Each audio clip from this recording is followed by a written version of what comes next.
आमच्या आम्ही जी तारीख देऊ त्या तारखेला कीर्तनाला यावं लागेल। आणि खऱ्या अर्थानं या जगाच्या मालकाला काळजी की मला वाटतं 21 तारखेला त्यांनी बोलवलं होतं, परंतु गेल्या तळावरती 2 दिवस वाढल्यामुळे तिथं कीर्तन ते पुढं ढकललं।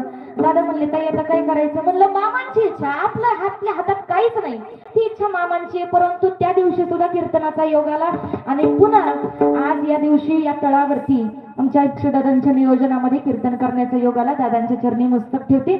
बघा, कीर्तनकार या नात्यानं अल्पसा परिहार द्यायचा या न्यायानं तुम्ही म्हणता ताई तुमचा अल्पसा परिहार आम्ही बऱ्याच दिवसापासून ऐकतो, आता तुम्ही आमच्या ओळखीच्या झालात, परंतु हे वक्त्याचं कर्तव्य, कीर्तनकाराचं कर्तव्य या न्यायानं आज माझ्या कीर्तनाला गोड शमृदंगाची साथ करणारे माझे गुरुबंधू आहे।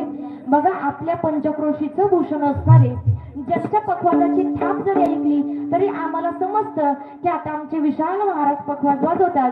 तरी अर्थानं दादांच्या चरणी मस्तक ठेवते। गोड समृदंग वादन आहे। गायनासाठी करताना माझ्या बरोबर आलेले माझे पती आहेत, जे आमच्या हंगेवाडी गावचं भूषण आहे, युवा कीर्तनकार आहे। गायनही गोड करतात आणि मृदंगही गोड वाजवतात। हा बाप्पा हनुमंत महाराज महारनूर महाराजांच्या चरणी मस्तक ठेवते। त्याचबरोबर आमचे शंकर महाराज आहेत, महाराजांच्या चरणी मस्तक ठेवते। धनंजय महाराज आहेत आणि सगळ्यात महत्वाचं म्हणजे आपल्याच पंचक्रोशीचं वैभव असणारे बघा, असं मामांच्या तळावरती कोणत्याही कीर्तनकाराला बोलवत नाही, बरोबर आहे ना? कारण आता कीर्तनकारापेक्षा माणसं फार हुशार झाली, त्याच्यामुळेच कीर्तनात बोलते।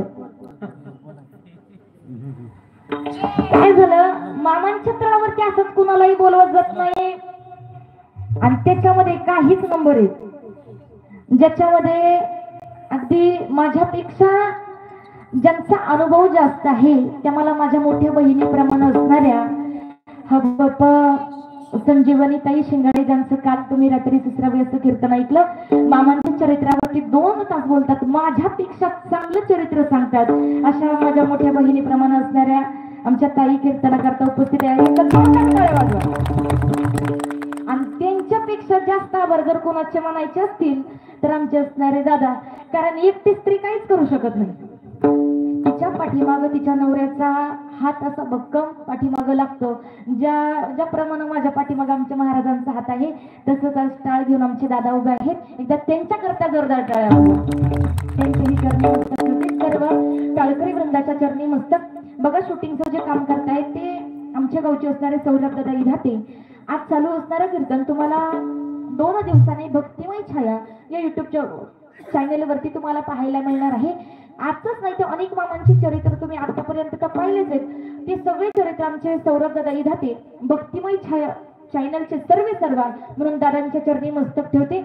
माझ्या आई समान बहिणी समान असणारे सर्व माता भगिनी, वडिलांसमान भावा समान असणारे सर्व पुरुष वर्ग, अशा सगळ्यांच्या चरणी मस्तक ठेवते। खऱ्या अर्थानं जर चरणी मस्तक ठेवायचं कुणाच्या तर या बग्याचे असणारे कारभारी माननीय आदरणीय मला अगदी माझ्या वडिलांसमान असणारे आमचे शिंगारे मामा असतील, त्यांच्या चरणी मस्तक। आमचे मला माझ्या मोठ्या भावाप्रमाणे असणारे बहिणीसारखं नितांत प्रेम करणारे आमचे सचिन दादा असतील, दादांच्या चरणी मस्तक। माझ्यावरती लहान बहिणीप्रमाणे मोठ्या बहिणीप्रमाणे सर्व माझे मेंढके बंधू प्रेम करतात, त्यांच्या चरणी मस्तक ठेवते। आचारी दादा असतील, पुजारी दादा असतील, अशा सगळ्यांच्या चरणी मस्तक ठेवून कीर्तनाला सुरुवात। विठ्ठला विठ्ठला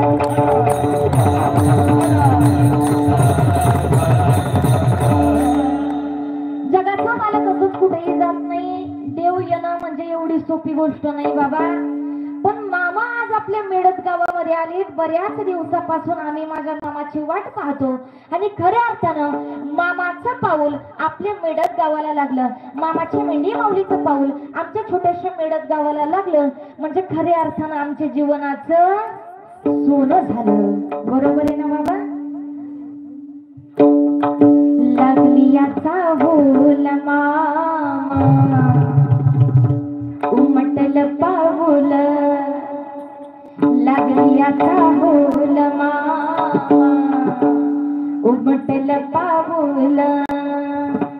मामा तुम्ही न केलं हो मेडद गावी, मामा तुम्ही न केलं हो तुमच्या येण्यानं जीवनाचं सोनं झालं हो।